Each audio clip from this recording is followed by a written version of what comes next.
What's up, Chuck D, Public Enemy, also RAPstation, also the host of And You Don't Stop, which is our RAPstation. And right here, proud to be on Planet Earth, Planet Rap. My service to hip hop is to be a service person. I mean, this is my military and religion. The fact that it communicates and brings us human beings together for our similarities, it knocks aside the difference. And that's the beautiful thing about culture. It's beyond bombs. So to be able to be here to explain like what I try to do for hip hop and rap music, I know there's a lot of fanatics across there. I want to be clear about the bridge between fanaticism and participants. Come one, come all to the hip hop rap music ball. So I'm here to guide, to mentor, but also enjoy the great gifts that y'all out there got to be able to bestow on us, as well as whatever I got to share. So the future belongs to everybody, especially if it's on the hip hop bridge. Chuck D, peace. This is Radio Freedom. If you don't stand up for something, you'll fall for anything. Come on! Listen! Planet Earth, Planet Rap. Planet Earth, Planet Rap. Planet Earth, Planet Rap. The only segment, show, and station in the hip-hop world playing the hip-hop world. In the hip-hop world playing the hip-hop world. With Miko and I'm Kilwa. Hello and welcome to the season finale, the grand finale of our virtual world tour, the PEPR virtual world tour series or conversation series. My name is Amkela Mbekeni Kapanen. Yes, and my name is Mikko. It's really great to have you with us. As always, this has been a great ride. Quite amazing, actually, like the amount of, and not just the amount, it's the quality of people that we have been talking to. Really, genuinely, some of our favorite artists. There's no fillers. It's all just excellent artistry here. Yes, I mean, we've been doing PEPR for a minute and we've had an opportunity to play so many different artists from so many parts of the world. But we've never really had this kind of chance or opportunity to actually speak to them directly, interact with them and get to know the artists themselves. So this time we had this good fortune to get a whole amazing lineup of people who are willing to talk to us, one of which is none other than Chuck D himself. Of course, yes, Chuck D. We are very grateful, of course, to Chuck for many reasons, because without him there wouldn't be PEPR, and we have been doing the segment on his And You Don't Stop radio show for, you said a minute, I say 11 years. So it's been a while. It really has been a while, and we have been covering this rap map. We've been exploring and we've been supporting and celebrating and playing a lot of music from all around the world, from all continents. But of course, this is really the first time that we are really talking to the actual artist as well. Yes, and it's so great that after all the interviews and all the conversations, we finally get the opportunity to speak to Chuck himself, as you said, without whom there would be no PEPR, and there would be not many things. Of course, we know what an icon he is, and we look forward to really just getting to converse with him, interact with him, spend time with him. Yeah, to me, he's been, of course, a great and very important figure in my life and the way that I grew up and all that. But what has also been one of the things is that he has also been for a lot of the people that we have talked throughout this spring in this particular series, and it's not just them. They are just a representation of a much larger group. He's really an important character in this world of hip-hop in that way that he, with Public Enemy, of course, showed the way how to address the matter, to speak truth to power, to fight the power, like they would have said themselves. So it's really an important character in this world of hip-hop that really put the ball rolling, and it has created many avalanches all around the world. Absolutely, and what a joy it is to finally be able to sit down with Chuck and get to know him better. Absolutely. So catch the whole series. Like I said, this is the season finale. Kelva already mentioned that, but catch all the episodes that we have done for this series. For anywhere where you listen to your podcast from, you can find us, PEPR, the Virtual World Tour, and you can also check the visuals exclusively on RSTV RAPstation app, which you can find from www.rstvapp.com. For instance, you can get that to your mobile device from there. Yes, and thank you for joining us. Enjoy the ride.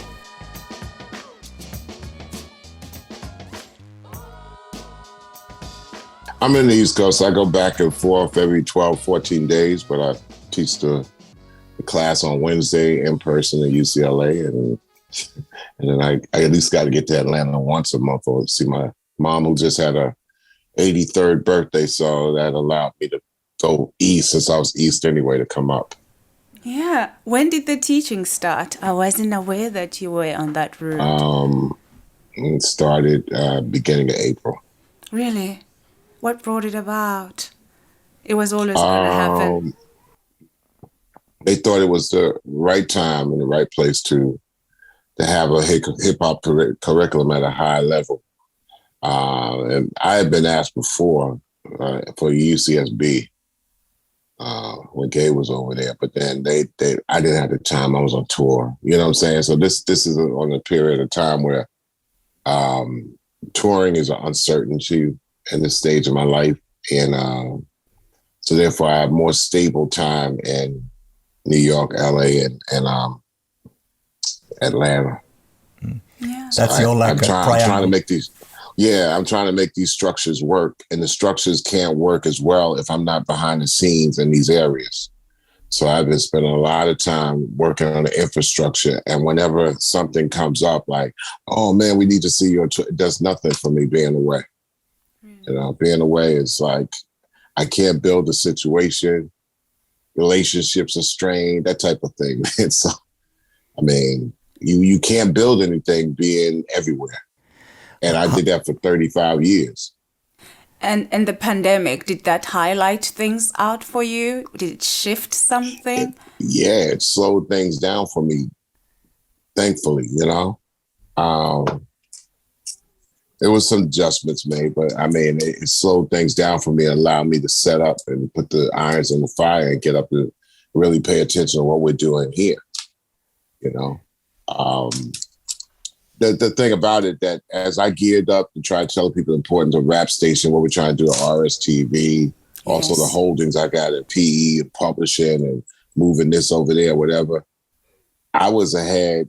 But then also people were, you know, there's the people that you kind of talk to in structures, they were kind of shipwrecked too. So I'm moving, but then the pandemic stopped them. Also, I had to gear up for this time when everybody was on your mark, get set, go. Yes. But I had a good 2020, slowing down and setting things up slowly. Now, when I wanted to plug them in, people didn't have their thing together. Now, all of a sudden, everybody got their shit together. So you're kind of like, you know, fighting through the fray. Deals were made, but work wasn't being done with other situations. So, I mean, here we are. So making this work is imperative for me right now. And I don't know seriously when I can go, if I want to go back to that type of grind. The tour. Because I mean, to my thing, it's like if my only dreams right now, it's like, you know, do you guys become as successful as you need to be? And that's my dream. I mean, but with me, whatever dreams I'm doing individual for accomplishments in that is just treading water, man. For sure. It's treading water. It's like, okay, yeah, well, what more can Public Enemy do, really? So the whole key is to help situations and protege situations where you make those sprout, and that takes a lot of infrastructure stability. You can't do it on the run. You have to do it like, okay, you guys go out there, you guys go make these travels, and you know, I pop in once in a while, and I didn't say it's downscaling Public Enemy, but it's like it's an afterthought. Like, okay, yeah, okay, if you got to go somewhere and do a weekend where we do a gigantic situation, a Flavor, you're Mick Jagger and I'm Keith Richards, or vice versa, make it happen, and we got to get back to our realities. Or else, if you don't do it that way, you're just treading water. Okay, what's the next thing? Okay, maybe we can make PE as big as U2 in the hip hop sense. And it's treading water because it's a lot to make something like that happen. You have to put a lot of time, and you have to say bump everything else.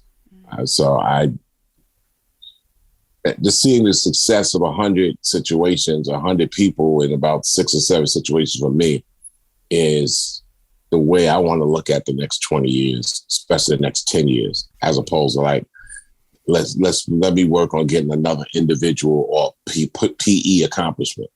Well, I mean, that's not why we build things. We build things so they can take off and go into orbit. Yeah, there's quite a legacy that you're already, on top of.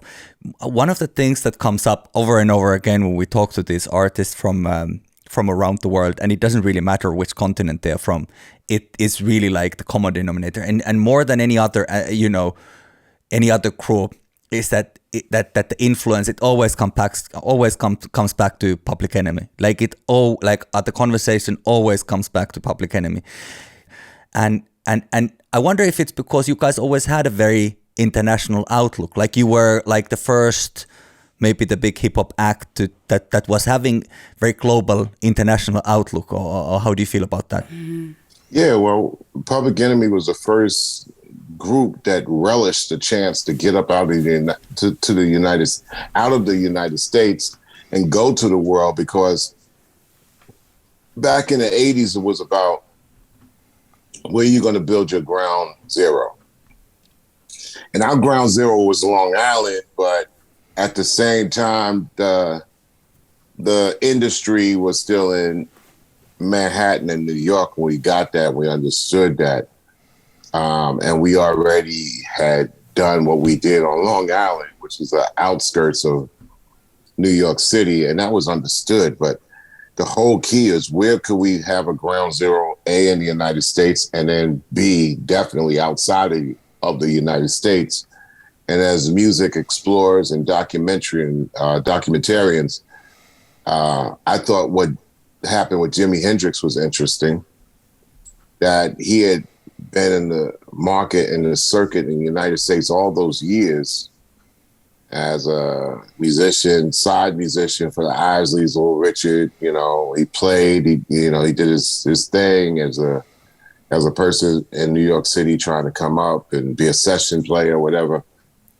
But he goes to the UK and becomes a phenomenon. And then that phenomenon sweeps into the United States like a comet out of orbit. And we thought that was interesting.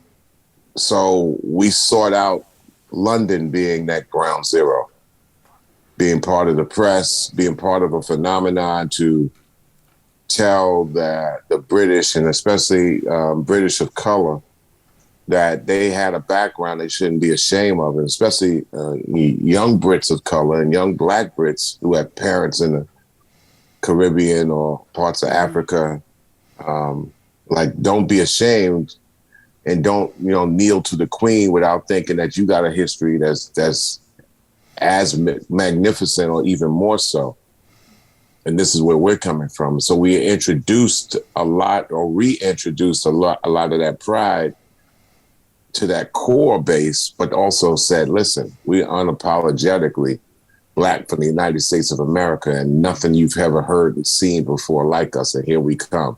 And people will tell you, like, when Public Enemy struck the UK in November 1987, it was like a spaceship landing. We had a lot of hype anticipating us on that Def Jam tour in 1987. It was one of those rare times where there was so much hype about what is this, who are they, what is coming, because they looked at Yo Bum Rush's show as a groundbreaking record.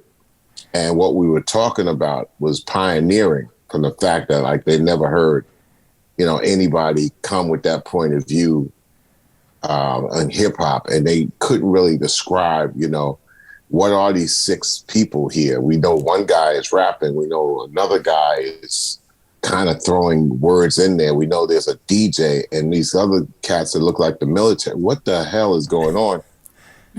But when we struck the UK in November 1st, 1987, it was one of those rare situations where the the hype was over answered because it was what people call really one of those incendiary performances that they matched sight, sound, the image, the story all in one night. And it was like from that one night in November 1st, 1987, they felt that like, wow, I was there and this is what this is. And it's one thing to have the hype and circulation, but I had done so much press while we were out on the 1987 Def Jam tour in the United States, making inroads, opening up with Stetsasonic, Eric B. and Rakim, Dougie Fresh, who's one of our mentors, Houdini, and LL Cool J were the headliner. We were, knocking down city by city, like, okay, they're interesting. I've never seen anything like this before. But at that same time, I was doing interviews with the UK press.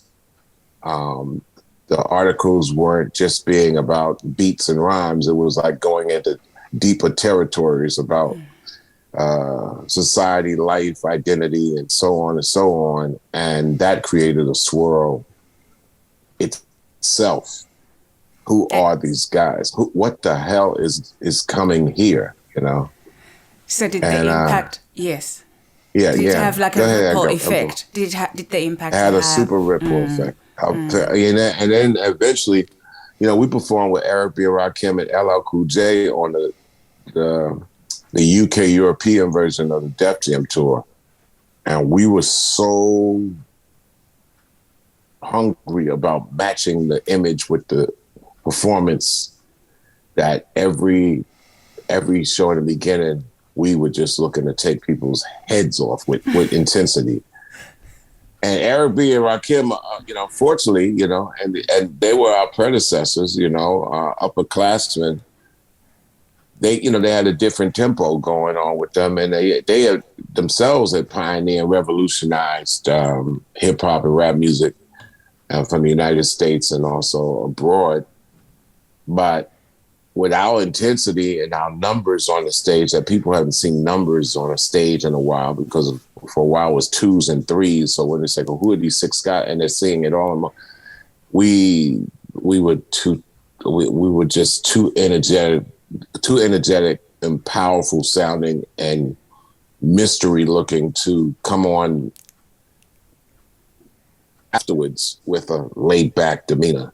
It was just like, we were not the group to come on right after. And then Eric B. and Rakim, they left the tour in Amsterdam.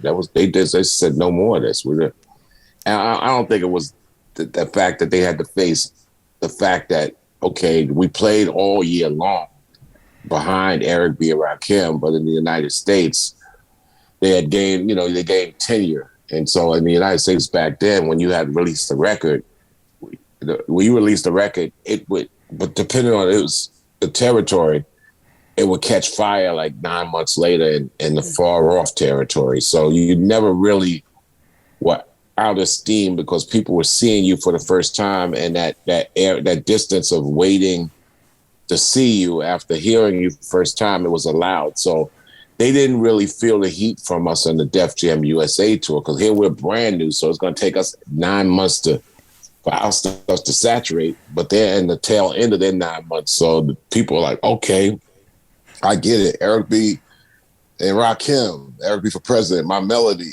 Meanwhile, yes, in New York, they got I Know You Got Soul out. So that was just the amazing record. So in the United States, they could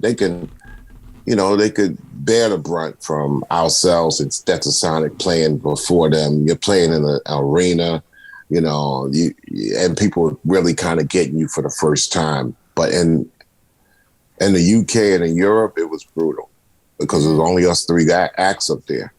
And crazy enough, they came to see them. And of course, they were coming to see LL, but they kind of really came to see like fucking Public Enemy. So it was a weird thing because we wasn't going to let up. We was setting that stage afire every night. I mean, we had attitude because we was sleeping on a bus in the wintertime up in Norway and Sweden and Germany. Yes. And I'm pretty sure the first year we might have played Helsinki. It might not. I think it definitely was Sweden, Norway, Denmark. I'm not sure if we played Helsinki until the following years. Yeah, but, I think. It was not in Helsinki because I think you came to a festival for the first time. I can't remember the year, but it was a few years later. That was the first time in Finland. First time. Right, first time in Finland. But right, exactly. A festival where we played and we were in a hotel and the sun never went down. Yeah, that's why I remember that. So that was 80. That was 89. Yeah. That was 89. And so we were staying on the crew bus the month of December and not hotel. They couldn't afford hotels for every act. LL had the hotel and the hot water and the tubs. And Eric B. and Rakim left after Amsterdam. They like, we going back about this. And so it was only us and LL. Yeah.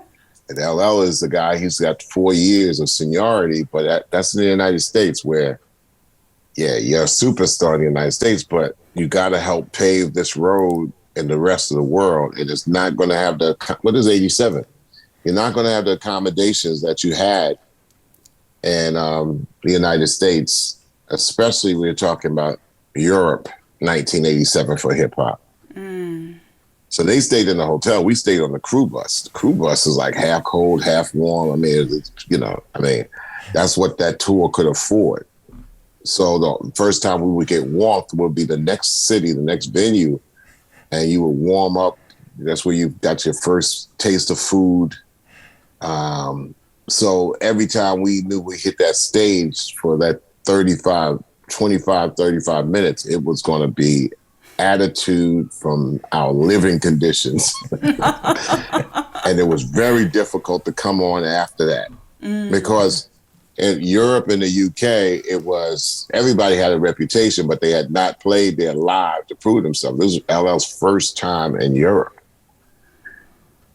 And so it was our first time in Europe. So the differences weren't that vast. So like I bought 4 years of LL's records and I bought 1 year of Public Enemy's record. So this is the Def Jam tour. They're both on Def Jam, so let's go. So we had a lot to prove. And LL had an adjustment to make. He had to downscale his expectations. It was like, this is not going to be the United States where you're a superstar. This is like you're in Hamburg in the wintertime and playing the same stage that's in this particular place. And what you're doing, you're pioneering. So LL gets props for really pioneering that first vast road in Europe, but we were right there with him. I mean, the first road on a true rap tour, the Def Jam tour in 1987. And it was tough on LL because it wasn't the same accommodations, but, I tell him all the time, I said, but you did it. He couldn't go back home. Eric B. and Rakim was like, we're out of here. If LL goes back home, he gets sued, he goes back home, and nobody else could carry that tour. So we're thankful that LL stuck it out. Although we was fire on the stage. It was like I was performing and we were performing like it was the last day on earth. I can imagine that in Europe, the live culture, live music culture at the time, I'm sure it was kind of post-punk and the heavy metal, death metal, all various different metals, huge all over the Europe. So the energy that you were bringing and you were like more people on stage is not easy. I think at the time, probably just having like a one person on stage, perhaps, DJ and that it's going to be a different energy that people were probably not used to. You were bringing something energetically more similar, I guess. It was kinetic, man. You're looking at flavors all over the place. Griff, the S1s, Terminator, myself, and you're hearing different sounds that you never heard. It's like it's coming at you, and they're like, oh, you know, and seeing this sort of, they have no, remember before that, you didn't even have video. So, you know, there was video, but it wasn't a lot that you could actually see outside still pictures. And then the expectation, so your imagination was taken over. So what we had to do is beat people's imaginations. And that's what we strove to do. It's like, we're going to beat your imagination. You can't imagine what's coming at you tonight. Mm-hmm. And after they saw us, like, oh. So we created a reputation in Europe and UK of not only are they going to come and transcend imagination, but they're going to do a show for like damn near 2 hours. And that was unheard of back in the day. As a matter of fact, it was unheard of even after we left the city, because the problems is that we build a road and we're doing let's say an hour and a half, 2 hour show back in 1988, 89.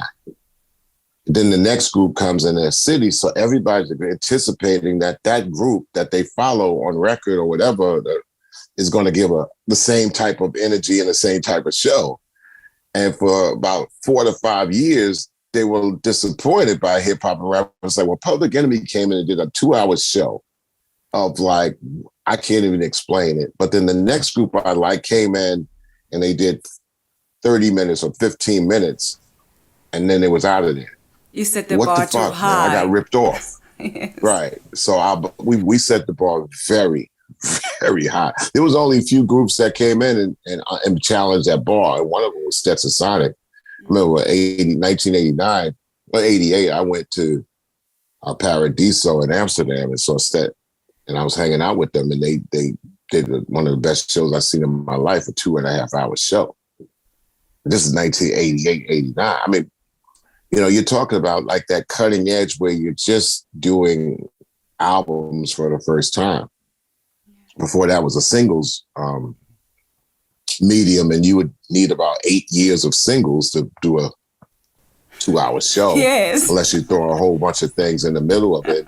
And we had that going for us too. We were like, okay, you know, we'll throw in, you know, a beat and make and extend and rock this beat for like 25 minutes. Then we'll do stuff off Yo Bum Rush show. And then when we got Takes a Nation, oh yeah. And then with Rebel Out of Pause and Bring the Noise into the set, then we could stretch this out. I mean, I could talk for fucking 15 minutes. Flavor could do something crazy. He's like, all right, we're gonna do the Flavor dance, and we play a beat, and he's up there dancing for like 5 to 10 minutes. So what you're doing is you're rounding out a show at over an hour that is just not record. And a lot of those rap acts at that time would give you record, next song, but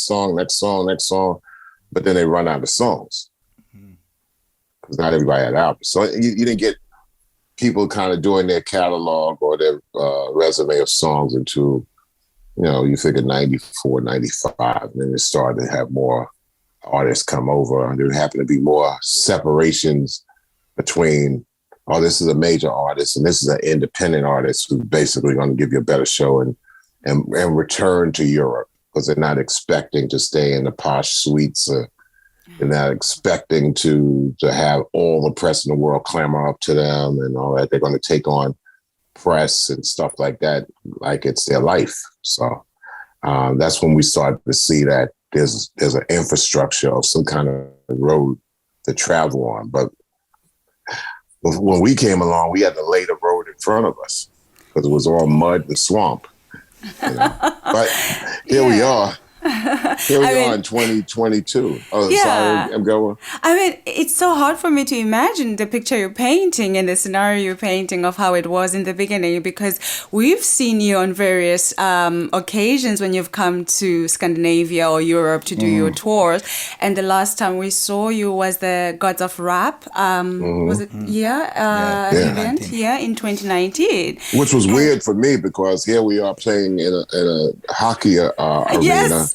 In Helsinki, and back then, European rap hip hop said you're going to play a big club, and if you're going to play more than the club, then you got to play that club at least 3 to 4 times, or the theater 2 or 3 times, or it's going to be what it is, and you're going to do it, get up out of town, and the word's going to spread around, and maybe people will catch you on a festival, you know, and that's what I think happened. So, yeah, we're talking 35 years ago now. So, right?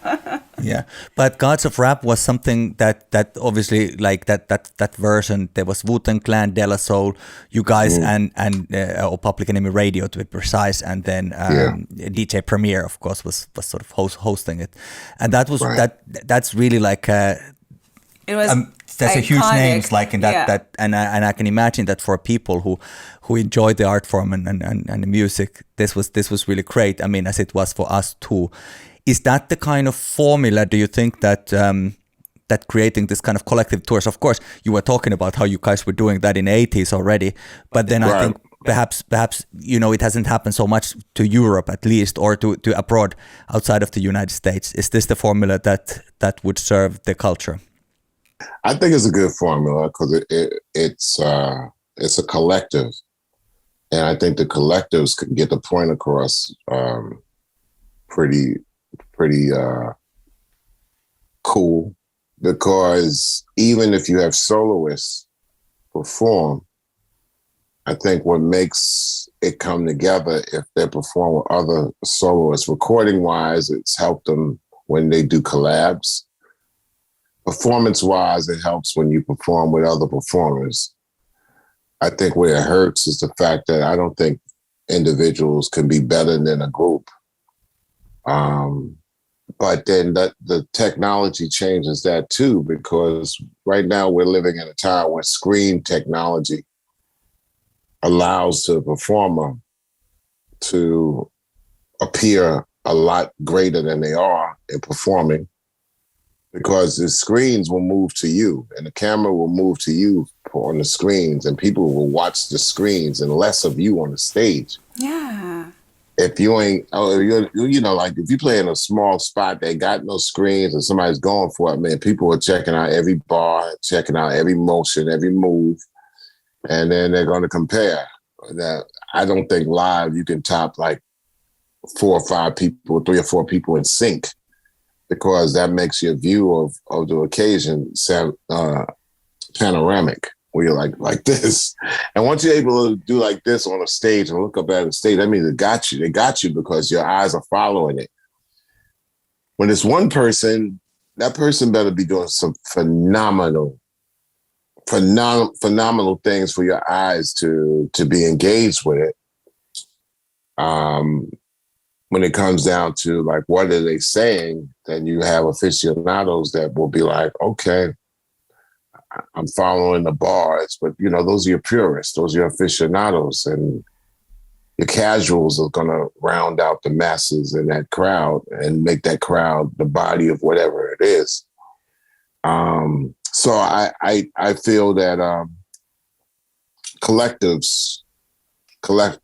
efforts is what's going to make that show fascinating. You know, they say the show must go on, but I think collective efforts could make something like, you know, we believe in hip hop gods. Matter of fact, I totally believe that you cannot mix or match much of the last 20-year artists with the first 20-year artists. Much. There's some bridges in between, but the bridges are far and few. I mean, what we're trying to do is, I think what we have to kind of like resignate or resign ourselves to the fact that there's an area of 40 to 70 that we can concentrate on. A hip hop god, we used to say 15-year career. I think it's a 20-year career now. And I just think we have to close the door on what people might consider to be hip hop. I think we have to close the door to the 40 and 70 category of hip hop. And not to say that that's not invited, but that can't be the narrative. And our narrative can't switch up. It's just going to be classic hip hop, and other things are going to lead into this and hopefully drag that strain into this in the next 20 years. But I don't think hip hop should be a thing where you spend your time trying to appeal to the new outer strains of hip hop that claim the name hip hop, but they don't claim the name hip hop in rap. The surrounding culture, the surrounding corporate culture of it all surrounds it with the terminology to call it hip hop and rap when it really ain't. It's something else, really. Could you call Bop and Sidney Bechet both jazz? You could, but Bop almost was like, and then when you talk about Bop and you start talking about other artists like Sun Ra and Cecil Taylor, it's like, what the hell are they? So I think a lot of times when you hear somebody mumbling or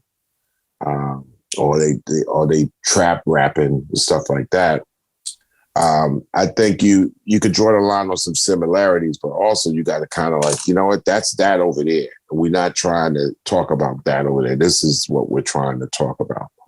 I think when it comes down to yourself, Miko and Abgawa, I think the fact that you're talking about languages allow it to take on other forms as being this synonymous hip hop's and rap music circle without falling into the degrees of separation that I think we have to make as far as English or American language applied over the standard of music that we're familiar with as being hip-hop-ish. But I think that Planet Earth, Planet Raps could afford to make it more open based on trying to bridge the languages into what it is and trying to hone into what it is as opposed to what it ain't. I think on the other end of it, we try to hone into what it is, but really what it ain't. So I think you guys have a great bridge in the future of what we're trying to convey with rap music and hip hop. It's true. I think it's interesting. Just the other day, I was seeing something online, and they were saying like, "Oh, there's this new French rapper," and then I clicked the link and watched the video from YouTube and listened to the song. I was like, when is this guy going to start rapping? I was wondering, and I was thinking that, okay, well, French is a little bit, it's kind of melodic language, and the way they rap sometimes, it's a kind of like sing-songy in a way, but this was not like a rap song, but it was, it was said like, oh, there's a new rap artist, but there was no rapping there. Like, genuinely, right. It was just sort of a pop song. And this is what's happening now, of course, a lot, is that hip-hop is influencing the pop culture so much that it kind of, those borders are getting very, non-existent sometimes.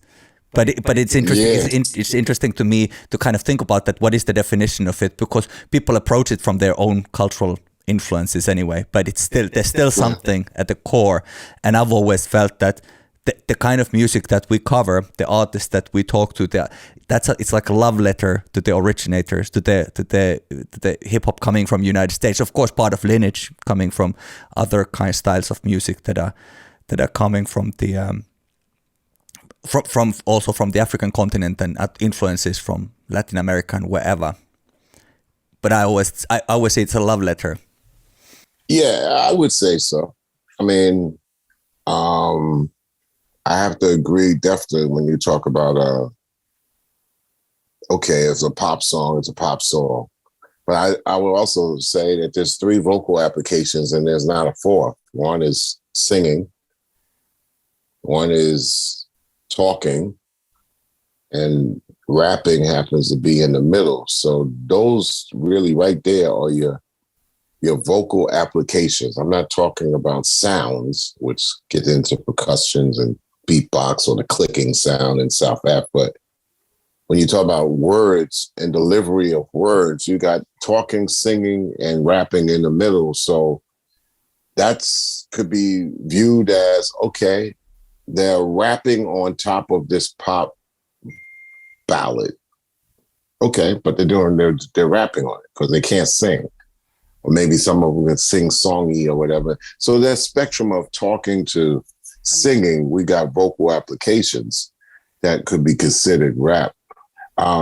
I think the musics are already defined because the musics whether it's 12 drums playing at once or one drum doing it, it's still music that's already been defined.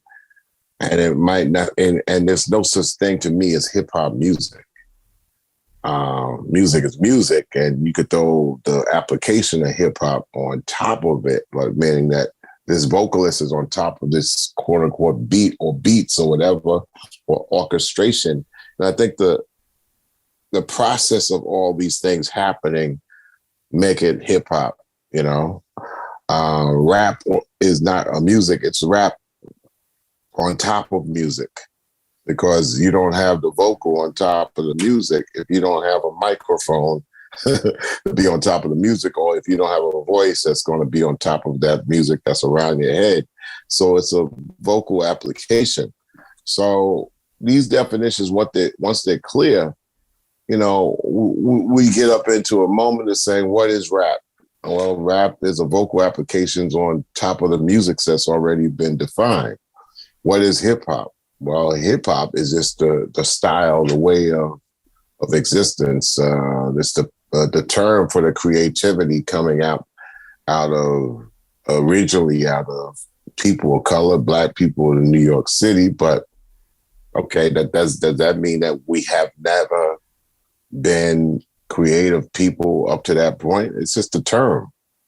And I think hip hop is a term for the creativity that's in sight, sound, story, and style. But then that sight, sound, story, and style is covered up in the elements. I mean, the elements are pretty much the sight, sound, story, and style, whether you want to break it down into MCing and turntablism. Turntablism is only musicianship. MCing is only vocalization. We're talking about graffiti. Graph is only, you know, it's artistry, you know.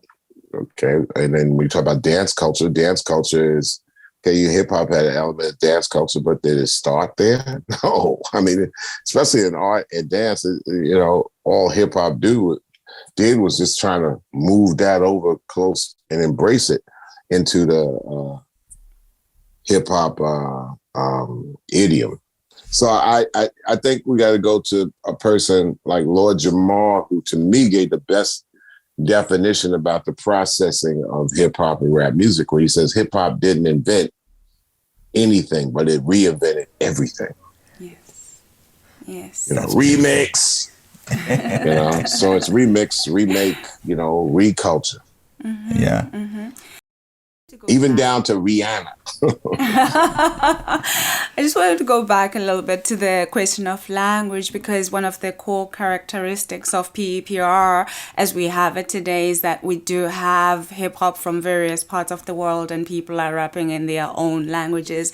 And I come from South Africa, where we have like 11 official languages. And I remember there was a time where everybody aspired towards being American, and so everybody wanted to speak like Americans, and nobody really embraced, to a great extent, they didn't embrace their own languages. And then somewhere along the line, the zeitgeist changed and people started embracing their own indigenous languages. And then it was sort of like acceptable to be able to code switch, to use your own language and to incorporate other languages as well, because it was a question of embracing your own identity. And I have always wondered to myself that although we ourselves don't understand all the languages here on PEPR, of all the music that we play, sometimes we have to intuit it, or we have to like some aesthetics or something. Yet we still find the music and we research the artist and we play what feels right. I wonder how it translates to the US listeners. Like, do the American audience, are they open to the idea of hearing hip hop in Xhosa or in Zulu or Setswana or Portuguese even?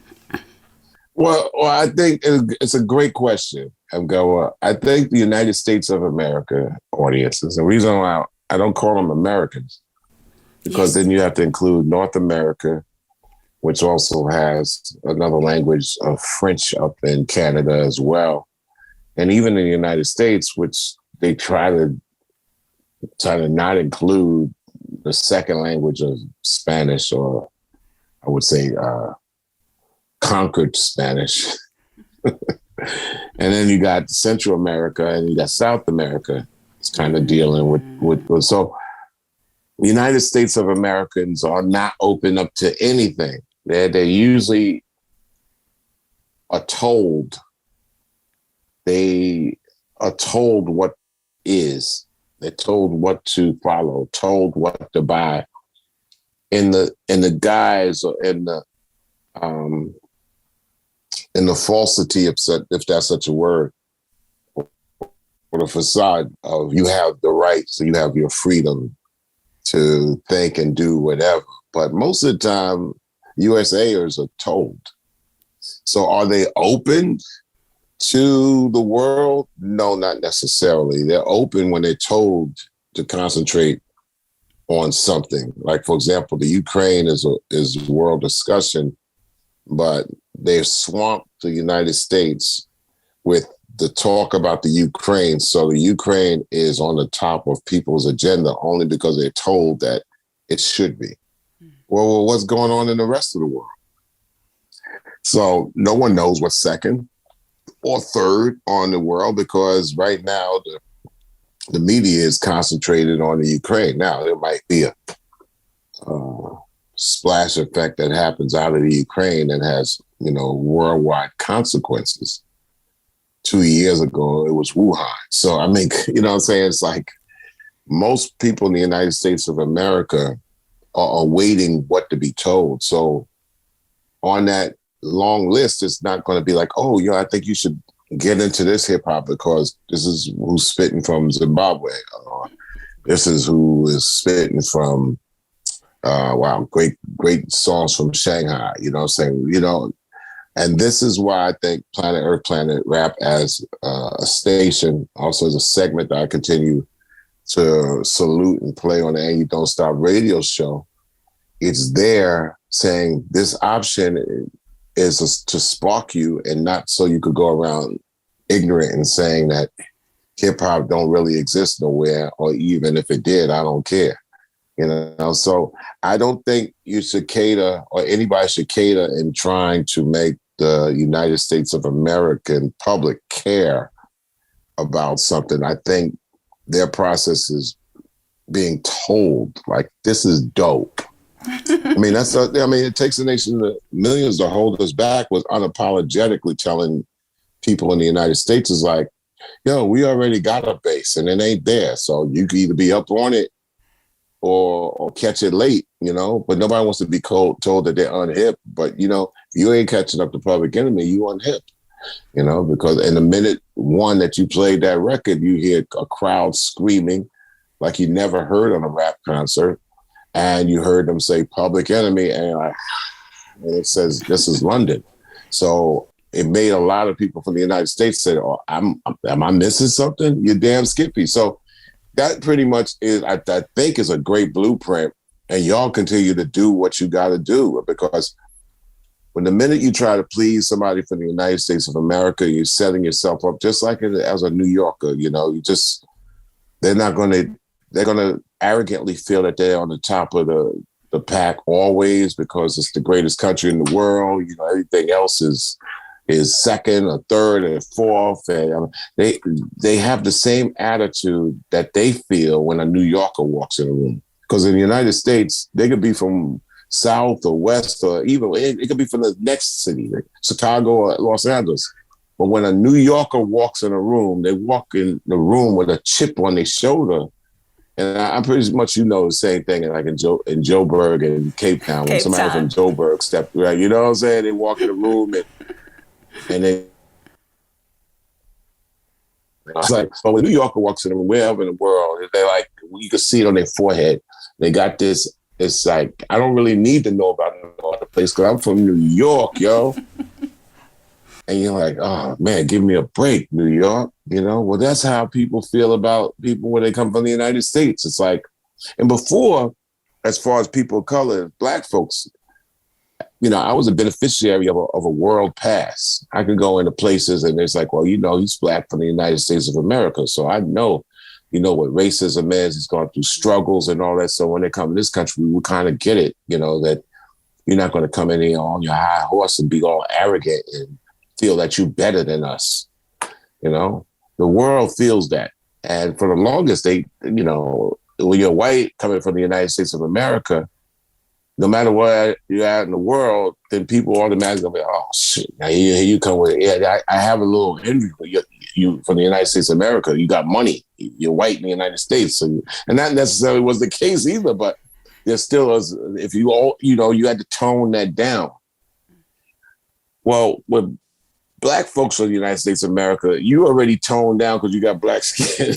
Yeah, you from the United States, but I know that you all suffer racism, so I know you fight the power, you know. That's how it used to be.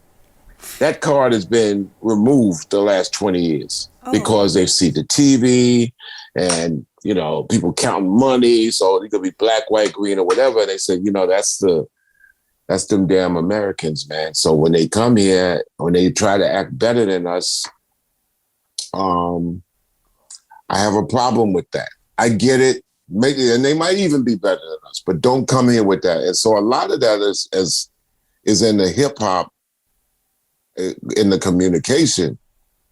So the hip hop from the United States, especially over the last 25 years, is also have a tint of affluence, elitism, arrogance. And then when it talks about situations like the police, that's felt. But then there's all this other side. It's like, okay, if society's all right, I ain't got the police on my back. The first thing I'm gonna do is show off my money that I got that you ain't got, and I could spit. Although I know one language and you know 10, the language I'm spitting in is superior, and I ain't got to learn your fucked up language. So it's like, so people have been like holding the bag, like, yo, this is supposed to be a world of hip hop. We all kind of like trying to come up with make some expressions to balance out the world that we see. And I think that is what's made, quote unquote, not to put a term on it, international hip hop. And see, that's so derogatory because it's international hip hop from the United States point of view because everything is overseas. Yes, sure. Everything like is world music. Everything is over. Right. But when you go to any other country in the world, it's like, okay, we're part of the planet Earth in one of the countries and one of the territories of the planet. Exactly. They think like, I mean, the minute that they made the United Nations obsolete, that building on the east side of Manhattan, New York, the minute they made it obsolete in the 70s, they might as well turn it into lofts because it has no say-so, very little power, and can't neutralize the arrogance of the powerful nations to make the smaller nations feel like they're part of something. So it's been a farce, it's been a joke in many cases. I mean, hip-hop has been the closest thing to the United Nations than anything. That's true. That is true. Because, I mean, like, this is something that I think there's something quite special about hip-hop in that sense that you don't, I'm sure all different genres, they kind of like move and travel, but the way that hip-hop has reached everywhere, like, and I really mean like everywhere. Very big footprint. Yeah, it really is. It's quite special because I think also it provides people a very unique way to talk about their specific situations, and that's always right. and maybe, and this is where because I'm also like, you know, an aging hip hop head. So things used to be different than what they're now, and I'm not so hip to the new stuff. But aging hip hop head is a good thing. I think so. I it's a badge of honor for me. No, it's aging as opposed to the alternative. Yeah, because we've been dealing with situations where, you know, you have the hip hop nation is not aging well. You want to age, but you want to age well. Yeah, wellness is important. I mean, but not to cut you off, as you're saying. I just think what you're saying is 100%. What hip hop could do better is listen, because I thought Public Enemy's goal was to go around and encourage wherever we go to that hip hop would grow there as something that we would listen to as much as it listened to us.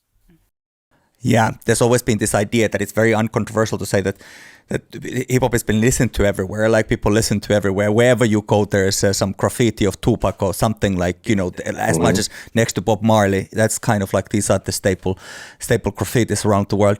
But at the same time, the idea that people actually participating, they are creating their own art, they're creating their own music, and maybe it's something that has given them opportunity to talk about their specific like political situation. Not that all music is political; it's very far from it, but nevertheless, that still exists there. I wanted to go ahead. I wanted to ask you about that because in 2020 when there was the Corona came, and then in the United States especially there was the Black Lives Matter movement gained a big momentum, and a lot of those marches and demonstrations were happening, and I felt like at that time people started to look back at Public Enemy records, like and are you guys, do you feel like you like is it a good thing that they're looking at your records back from the 80s and early 90s and so on and so forth? Should there be new versions of them? Should there be newer artists who are also doing that stuff, or are you guys like the torchbearers? I was humbled. I was appreciated, but I think the plan was to tell young energy that they have to assume the mantle to be accountable for their own world and their surroundings. I expected not to make although I was humble, I was grateful that people said, well, fight the power. 2020 should be the theme for 2020 because now we recognize this BS going down. But I'm like saying that's totally contrary to what the meaning is that you have to look in yourself and make that statement. It's time to stand up, grow up, be self, and go at it and go at society. By you standing it, and they did. They, Black Lives Matter was a coin phrase in the organization. But I think, come on, man, we had thousands upon thousands of artists out there that somebody could have made the theme. Now, of course, we're not gonna have a movie behind it. Here we are in 2020. It's going to be a different thing to follow and see, but I thought young energy, I said I was humbled by it, but the whole key is like, I can do it. You see how it's done. Now it's on you. And you got the energy at 30 or 20 something or 40, even 40 to go around. You can't be led, next stage can't be led by nobody in their 60s. That's crazy. The whole key with hip hop is that, we're showing how you can do it right, without capitulating to whatever a company says that you have to be. And we're telling you that you could take it there. But these fights are going to be different for you because you're going to have a whole different set of enemies. So go for it, So like I said, I thought it was good. But that last full moment, it's like, well, okay, what happens here? Who's actually the group of artists that's going to not only make a move to the forefront on this, but also to kind of like maybe cement another genre. I already said that the genre, and I think y'all got the email the other day, that from 40 to 70, when you have to have bars that actually kind of mean something, I don't mean that they have to actually be dissertations, but you got bars that kind of like are not 1, 2, 3, ABC, and you got a 30-year-old that sounds like they're 4 or 5 years old. I'm just like, so like the opposite of death metal or maybe mumble trap will be depth mental. And all that means is that, man, you could go into the bars and actually see if you can apply it to yourself to get you through your day, So why not? I'm a big fan of people like James Taylor, and Carole King, and Johnny Cash, as well, of course, Bobby Womack and Miriam Makeba and Nina Simone. I think people expect me to have those songwriters, singers into my vernacular, into my whole world, state of being. But I mean, like I said, songs that mean something, they mean that you could actually take the song and apply it to yourself as a GPS to get through your moment. And I think media, radio, television, and all the many, many, many sites on the web have kind of failed in saluting that area with regard, because everybody seems like they're dictated to numbers being the narrative, the quantity of things as opposed to the quality. And when you talk about the quantity, you get in this number game of like, oh, how much did we sell? How many likes did we get? How many eyeballs was on it? I mean, all the way down to, do you have the foolishness of people now making business decisions on how many times they was visited, not just purchased. When you purchase something, that means you really seriously wanted that. Yeah, man. I'm like, I'm part of that. I'm a fan. I'm going to be part of it. I purchased this ticket to see them. I purchased this tangible piece of album that I hold dearly to, you know? So, yeah, I purchased this. I'm a fan. Now, I would like to follow up on this. Their public relations and their human resources might be poor on reaching back to their fanatics. And that has always been hurtful as far as hip hop and rap music is concerned. I'm trying to become even better at that, since we're all connected now. So now the building of the infrastructure takes a lot of mind and it takes a lot of time. But like I said in the beginning, I can't do that racing around the world, closing out tours and stuff like that. I can't do that. I have to either you're going to build with stability and make the branches feel the energy to sprout further so people could pick fruit, or you just don't be around that tree. Yeah. We'd been listening to a number of interviews that you've done and all of that preceding this conversation, of course, and also in general. And in one of the conversations you were having with someone or another, you were talking about mentorship and how important it is for people to have mentors and to have coaching. And I was thinking to myself that since we started the series of this this podcast series, PEPR podcast series, we've been speaking to like numerous artists from various parts of the world, and everybody almost always mentions Public Enemy. They almost always mention you. And I was thinking to myself that you are to them that mentor, right? And how are you able to ever be able to cater for those people who are actually looking up to you now that you can't go on touring? In what way are you able to connect to them? Is it even a responsibility that one feels? The responsibility I have is to be able to create structures that make new proteges really seriously have something that people feel that they can grow in. For me, being like, okay, yeah, all right, yeah, I mentioned one step, which means that y'all could do it too. But I think giving the platforms, and then not only just having the platforms, how do you go into nurture and really salute the platforms? I mean, look at what started RAPstation, and we're only right now, I feel that we're only 40% of where we need to be.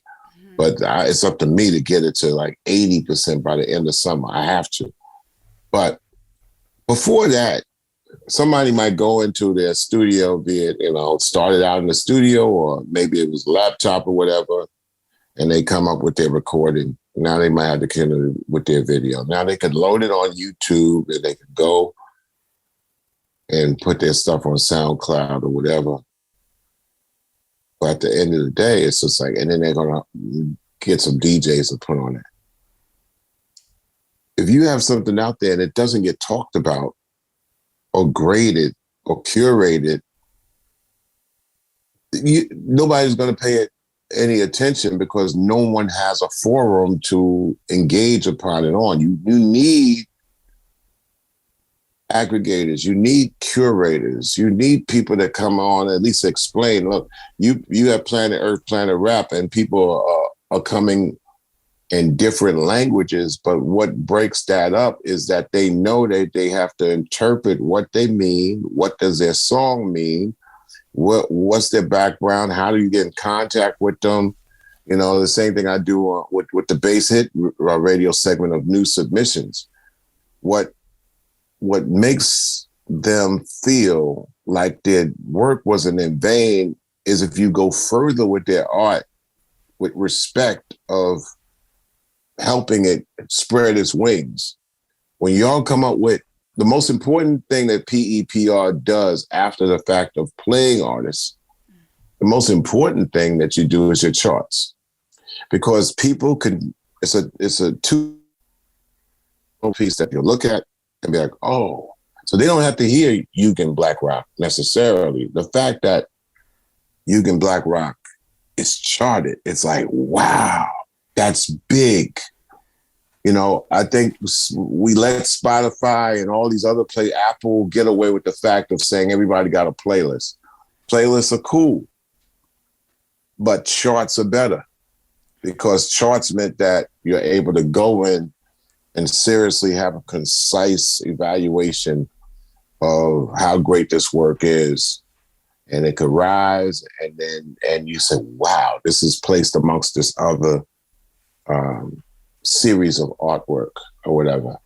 So and you know, and the thing about it is like they might not be able to hear or interpret the language that's coming at the way, but the fact that you guys are doing it and placing it, it's like, wow. Now, did you do a measurement of counting exactly how many eyeballs are? No, you culturally curated it, and that's enough.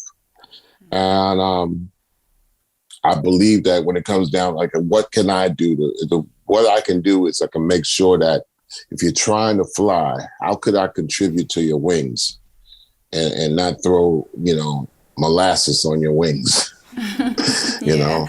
Yeah, and that's the thing. If you want to say, look, I mean, the fanatic sometimes turns into a participant. Can you provide the ramp to participation from the fanaticism? That, I mean, that's what makes art go around. You know, somebody says, oh, wow, I like that piece of art. I think I'm going to start doing my own art. Now, in the area of commerce and corporate activity and capitalism, somebody, you know, you have naysayers and say, oh, you know what, man, you're not good enough. You're nobody. Really, it's like, you're nobody. So they don't even get into like judging the art because they look at the person and says that you're not known enough to sell art. So they're not even looking at the art or listening to it. And I just think that's a mistake. And it takes a lot of work to evaluate the amount of artistry that you have to evaluate. A lot of work in that. The minute that we start calling these works product, does not provide any service to the growth of something we want to make a living in, you know? Oh yeah, that's product, it's material. It's like, it's not chicken wings. It's not hubcaps. So, you know, it's like, it's artistry. So the extra effort of artistry. And then also you can't have the expectations like, okay, we're evaluating artistry. So where's the payback for being a curator? It doesn't necessarily work that easy, but it will come. Yeah. I wanted to we're talking about artistry and I wanted to take it to a little bit to a different direction also because you come from a graphic design background, like you are a visual artist before you are a musician. That's the kind of background where you come from. That's what you studied. But in the last some years, I mean, I want to say a couple of years, but it's probably last 10 years, feels like a couple of years now. You've been drawing and painting and doing all kinds of art, like a visual art like that. How did you get into that, or was it just that you were always doing it, but now you started to be a little bit more public with it? I was always doing it, and then I stopped doing it for 30 years. And then my dad passed, and I got back into it as something that was therapeutic. Even helped with a little ayahuasca for one time, and it helped me really seriously get back into my beginnings of doing it myself. Although I was always open to give people art advice and mentorship and direction. But doing it myself, I think the thing that really helped me understand how I would be engaged with social media is sometimes saying that, okay, we're going into a realm where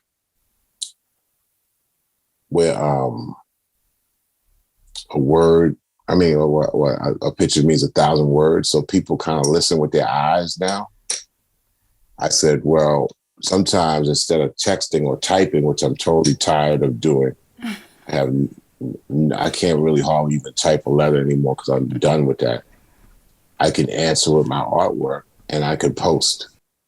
But see, before as an artist, you might have did art, but you have to invite somebody to a gallery.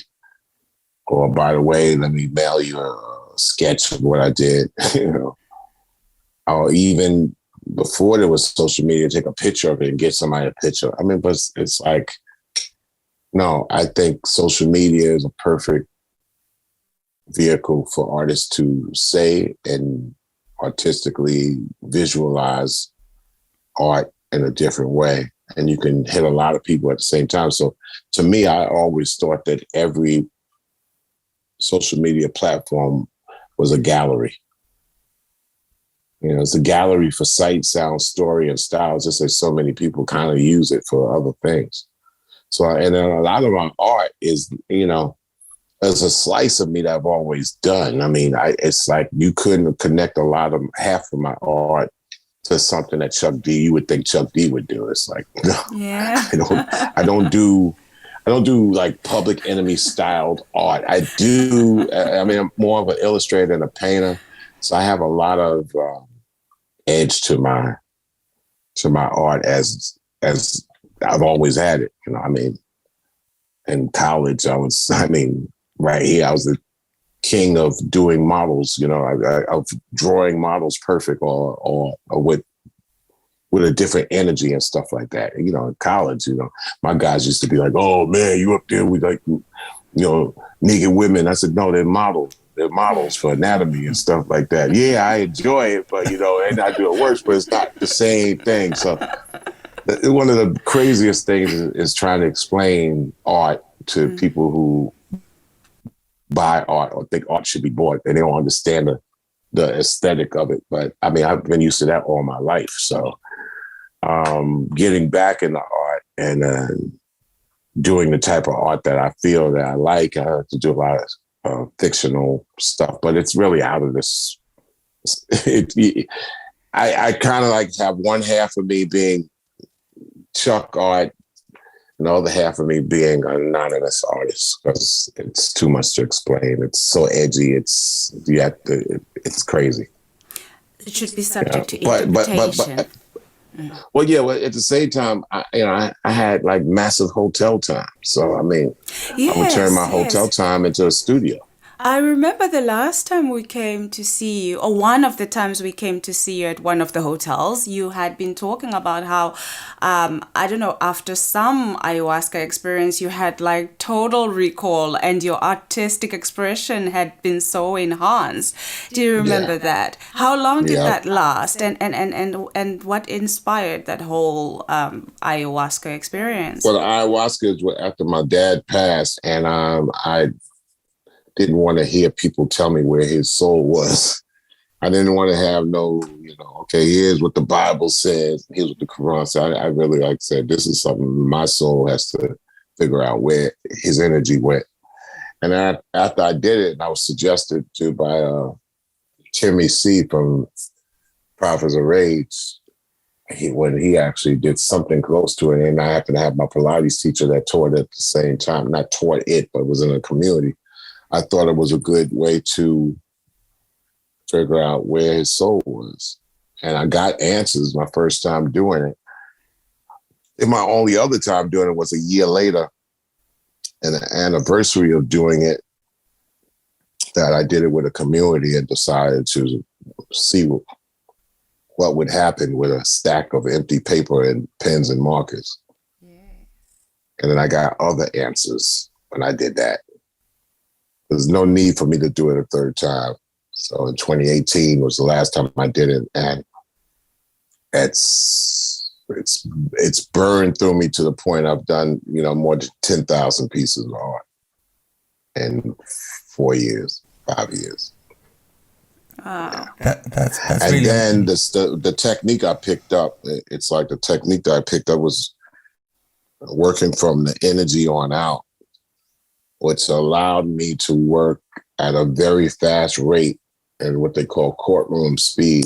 You're able to see the artists Of course. go into the courtroom and get on out of there, whatever. But courtroom speed is the speed I wanted to work on as an illustrator. But now I guess for more tame thing, you see people with anime books and they do, anime illustration and stuff like that. So they do a ton of work. I didn't want to do a ton of work for work's sake. I wanted to do what I thought was enjoyable, riveting, jaw-dropping, and also something where I had to spend a long time at, but yet still be recognizable. I think it's very, because you were talking about how you had like this hotel time, and I remember, I think that was a Prophets of Rage tour. Prophets of Rage gave us a lot of hotel time because you're playing one city, you got 3 days off before it, maybe, you got, and so a lot of times people, if they got massive hotel time and they're on tour for a month and a half and stuff like that, it's not a good space for them. I mean, after a while, the hotel bar, ends up being one bar, and then the drink is a drink, and then it could be idle time, devil's workshop indulgence. Yeah, but I think people were feeling very special in different places because you then like publish maybe on your Twitter a painting, a drawing of their city, something. Yeah. So you visit there, and it means so much to people. I mean, I remember when you put up a thing that you had drawn from Helsinki. And that was the time we actually saw that day also, but then you had later on drawn that and put it on, and it was like so nice. It was like very special thing. It's like, I know that place, like I know where that is, and I think that kind of like it's multiplied in all the different places, and then I think it makes people feel very special. That the kind of speed or your productivity in that sense is something that brings a lot of meaning to a lot of people. Well, Planet Earth, Planet Rap, the enjoyable aspect that we try to give to people, I think, and I'm proud to appendage myself to you guys' efforts, is the fact that tune into Planet Earth, Planet Rap, and they'll give you the world. You ain't got to travel. It'd be nice if you did, but the government has stopped you from traveling. But over the last 2 years, if you would tune in to Planet Earth, Planet Rap, your imagination was going to places that you couldn't have imagined. And that was a ticket to the world, a passport to the world of rap music and hip hop, which I always thought the explanations of the voice notes from around the world, which was developed over the last year and a half, took us to places that you couldn't even imagine. Now, if somebody didn't want to take the time out to listen to it, doesn't mean that it didn't take you there if you actually got engaged in it. And when I had the ability to travel, the fact that I'm able to have my eyes open and see things, everybody got their phone and people take, but I thought I really, really absorbed a place when I actually drew something from it.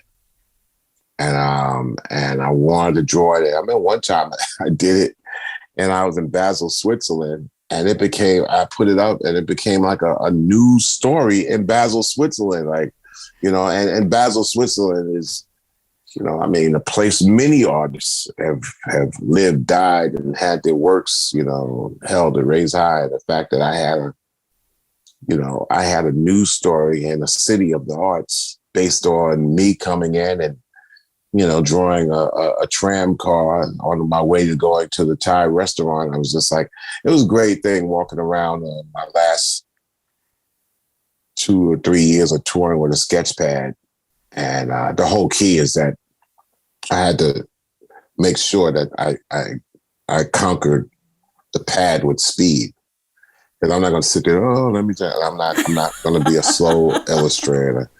I have to keep it moving. Got to get the sound check. Got to do all that stuff, you know. So get the most out of that hour. And I was showing people, like, listen, when you go on tour, that you're visiting a place that, if you're blessed with eyesight, keep your eyes open, your mind open. You're seeing there's some incredible thing. Even when I go to New York, I go to the city, right? You know, boom, I'll go down to Los Angeles. I'm like, my eyes, if I got eyesight, I'm blessed with what I see. Now, I also work out, like you brought this up earlier, I've got a total recall.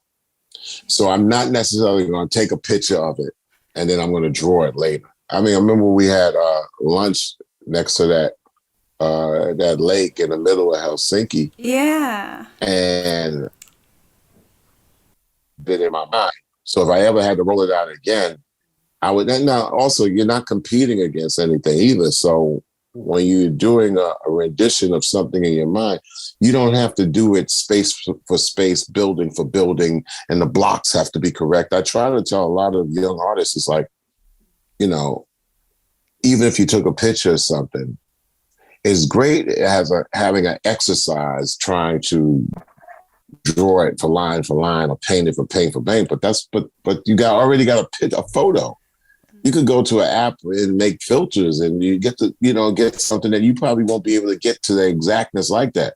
What you want to do is that you want to put your soul in it. So if you're drawing a landscape that's there, it's all right to miss some buildings. It's all right if the sidewalk is crooked. It's your interpretation coming from your soul. So if I had to draw or paint or sketch where we sat and ate, the remnants of it in my mind, it would be a pretty organic piece of work that would have some feeling to it because it wouldn't be exact. So the same thing, philosophies we felt with music, you can do a rendition of something and not be to the exact, because I think in music, there's no such thing as right or wrong or good or whack when you actually put your soul into it.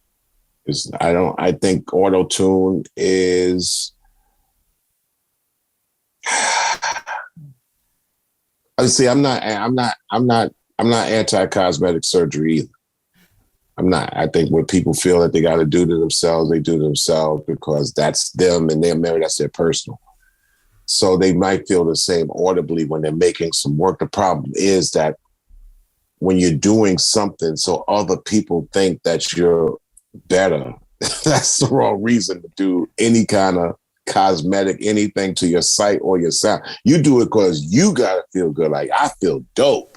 Don't ask nobody how you looked at. Don't ask nobody, so how do I look? It's like, it doesn't, what the fuck? Doesn't matter. Same thing with auto-tune. Auto-tune is just like this thing. It's like, well, I can't sing, but we're going to try to straighten it out so I can sing. It's like, nah, that is so, that's Botox, man. You know what I'm saying? You know what I'm saying? Let me tweet this out. Auto-tune is Botox, because I've been on social media talking about the whackness of auto-tune just to start something. Yeah. And Are you stirring trouble? Yeah, why not? I mean, because I'm not talking about people, but I'm talking about raising dialogue. Just saying that I think there's beauty in everything. I think there's natural beauty in everything. I think when a song comes across and it's like, yo, man, I don't know if they know how to play. I don't know if they know how to sing. But sometimes something out of that be like, yo, I mean, it was so terrible. It has something there, I think that the fact that if you can't hear the lyrics, and this always would get me too, because people would make a statement about conscious rap, right? Like if you want to put me in that box, I mean, well, sometimes it's better to be conscious as opposed to unconscious, trying to hear what the fuck I'm saying, right? But I'm saying that even in conscious rap, they'll say, I don't, I said, would you like the beat or the words? The beat got to be there, right? So how about the lyrics with it? Do they have to be laced at the? Nah, as long as the beat is fly, man. I don't really give a fuck what they say, as long as the beat is banging. So I said, okay, the beat is banging. You don't care what they're saying. Would you like somebody to spit over with the flow in another language? And they'd be like, I don't know, man. Why? Because you don't know what they're saying, right? So what are you saying? You know what I'm saying? It's like you got to know what they're saying, but you don't really care what they're saying. So if I gave it to you in another language, you don't know what they're saying, but it ain't right but you just wanted the beats. So there's a lot of confusion in hip hop and rap music that needs the conversation to be said for them before they start their dialogue. This is why when we watch sports, no matter what country we're watching, no matter what sport we're watching, the sportscasters say, let me explain to you what's happening here. Then you can go argue about it. Yeah. But we're the sportscasters, and we'll tell you what leads up to this contest or up to this match.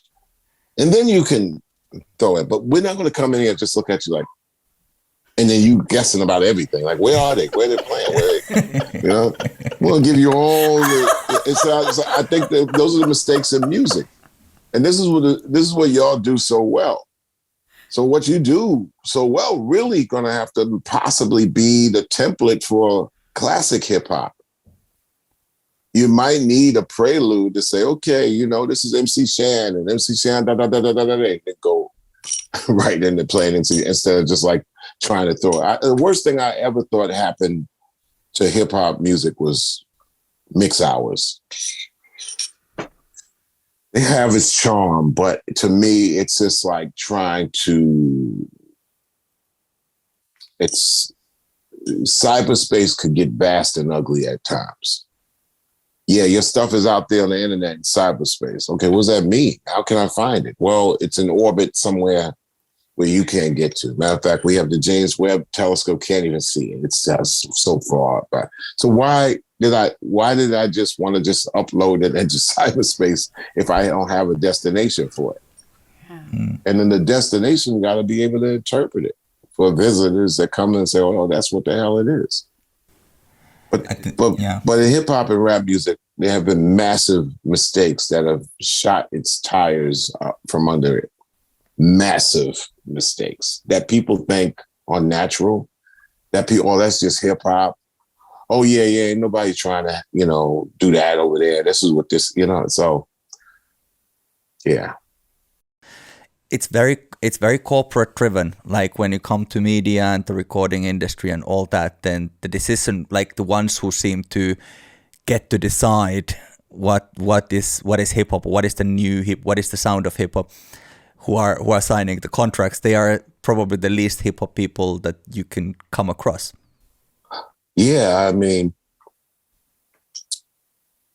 beware someone that says hip hop and rap is their music, but never really liked to dance one time. Like, you don't dance. So it's like, what does hip hop got to do with that? So you're nodding your head. So is there anything else after nodding your head that you're going to do? Is there some movement in your feet and your legs as well? You know what I'm saying?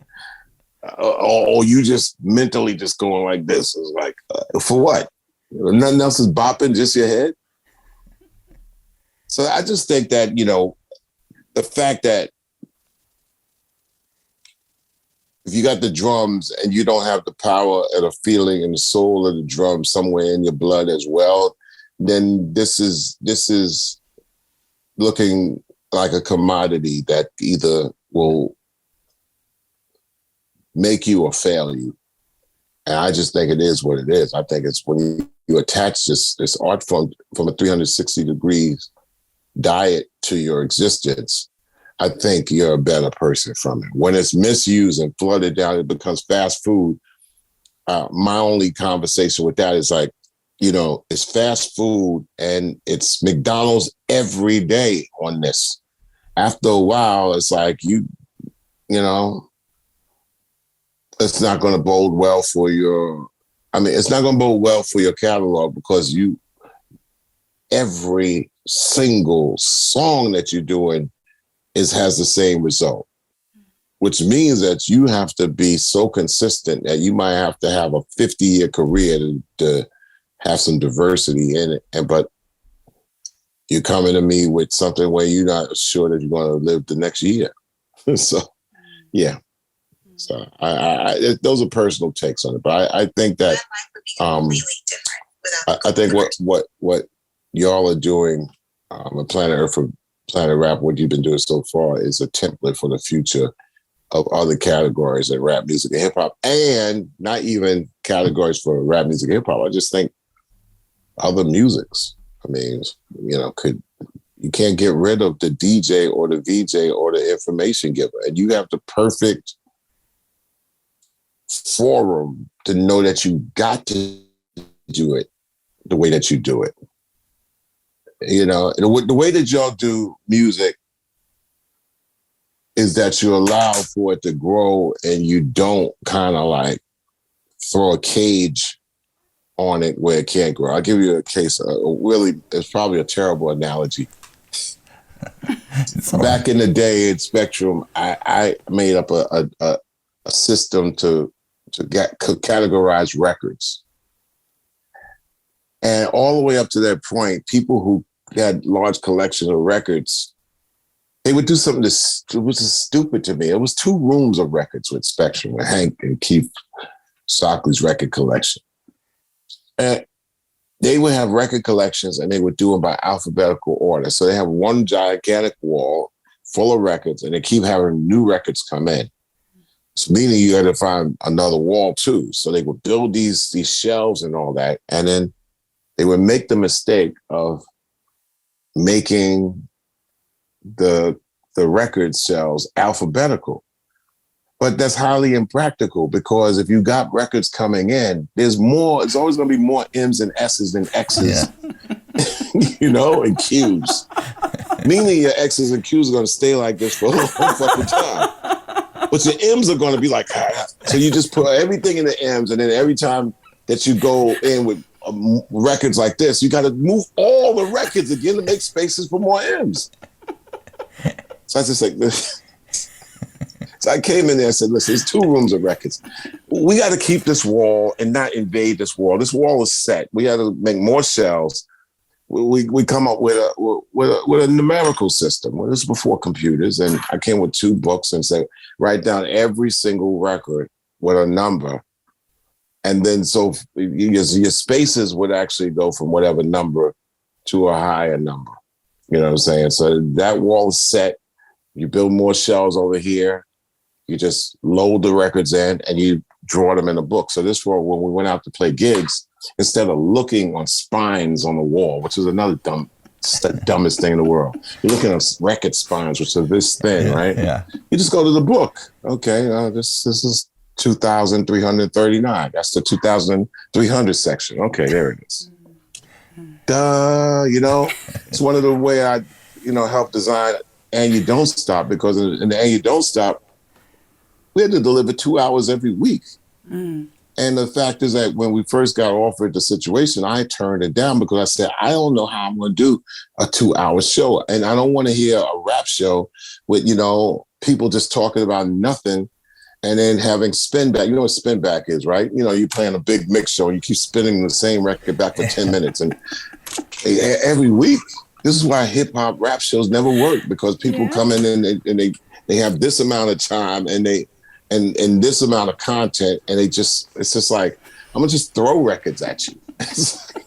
Nobody wants to listen to that. So it's like, well, there was a couple of things. They had a show in the United States called Inside Sports with Bryant Gumbel, a sportscaster, host, did the Today's Show, newscaster in the United States.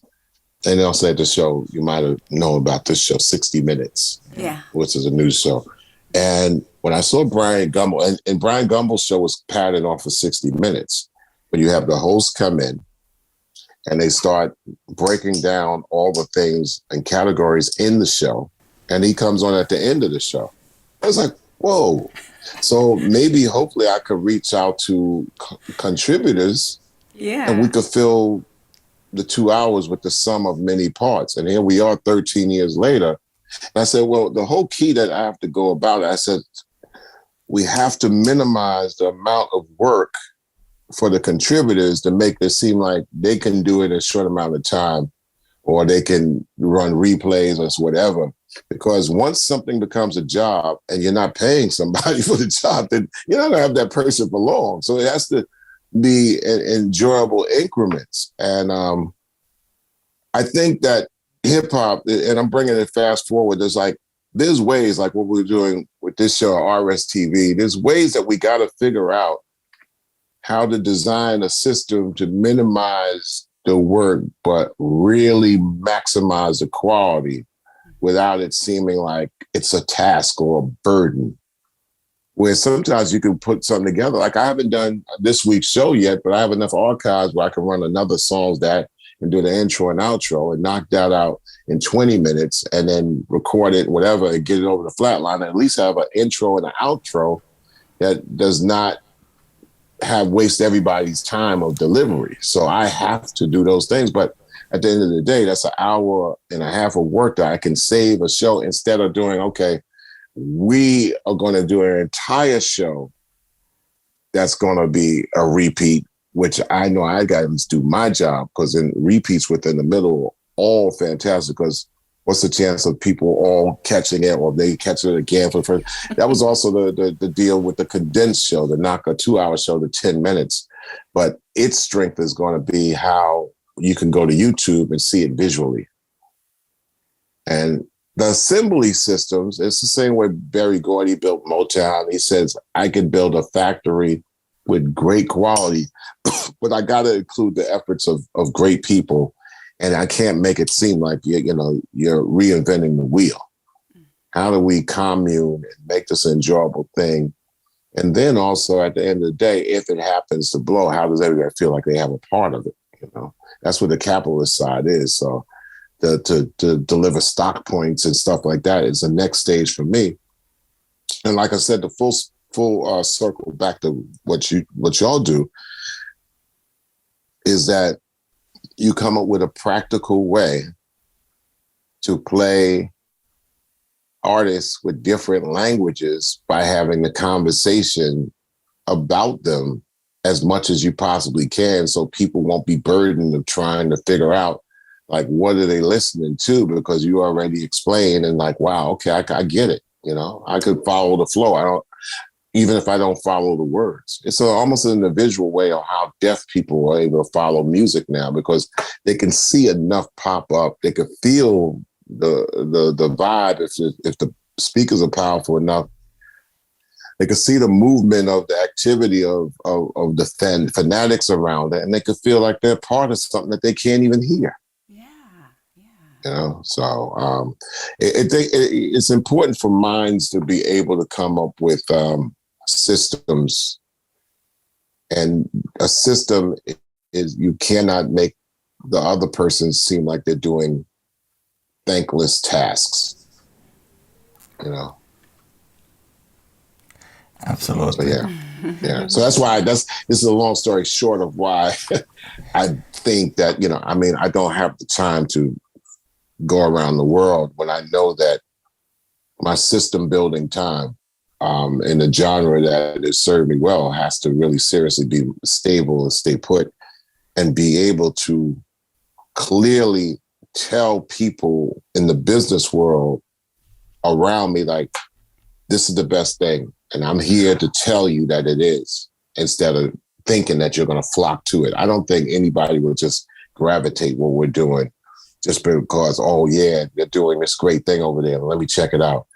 Like I told you, in the United States of America, people are told what to follow. They're told what are dope, We know there's always a spark of grassroots hip people that, oh yeah, this is dope over here. But I don't think when we're climbing upstream that you can rely on that to happen. You have to make it happen. Absolutely. Absolutely. This has been really great, Chuck. Thank you so much. Thank you. Thank you all so much. I think I've said for the longest particular time that yourself, Miko, and Abdel are the great service to hip hop ever. And so it's my obligation and my job to make this happen. Thank you. And thank you so much for your endless support. It really is appreciated. We appreciate it greatly. Yeah, like we got something to try to. We can't have this be in vain.